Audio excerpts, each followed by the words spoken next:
хойш суг галаад айс унжаад дүүр зөвтөд үүс туг тугаараа тасарч унаад мөн толгой бодолсны доор суугаад бас дээрэс нь хөл өвшөд гар цаартаад хоолоос өгөөд дээрэс нь мартамхай мэдрэлмүүдээ уйлахаа нойргүй хоолгүй найдгүй болчоод энэ ойлгож гинэ үү?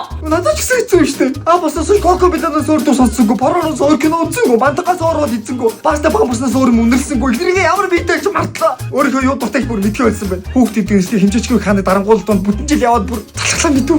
Хүй. Бүтэн нэг жил гэснээс хүүхд юм нэг насны төсөөдөр болох ч юм байна шүү дээ. Тийм биш тий. Хоёул хаана тэмдэглэх үү? Харин нэг газар. Venus Kids Cafe хаанч байхгүй 50,000 70,000 төгрөгийн гэсэн 2 багц гаргасан юм байлээ. Багцантаа жив, дахианы бүлгүүгийн, треки соустай дахиа, үхрийн жингээс мах, пицца, амталсан бодоо, шинэ ногооны салат, шарсан дөмс, сүдэ цай, бослогсон шүүсгээ зөндөө орлын багцдаг боддоо. Дээрээс нь үлгэрийн баатар, морин хуурч, ерөөлч бүх багцантаа өнгөө дагалдана. Нэр хүүхэд 30,000 төгрөг бас бүх төрлийн хүүхэд тоглох тоглоом хийсгтэй. Venus Kids Cafe дан ганц хүүхдийн төрсөн өдрхийгээс гадна бүх төрлийн арга хэмжээг зохион байгуулж байгаа юм байлээ. Овны танил дуучин хөдөлгчин цаанаасаа бүх юм бэлэн. Маршал салбар 80 хүний, хороо салбар 120 хүний багтаамжтай. Бүх ах дүүгээ дуудсан чи ямар ч асуудалгүйгээ боддоо.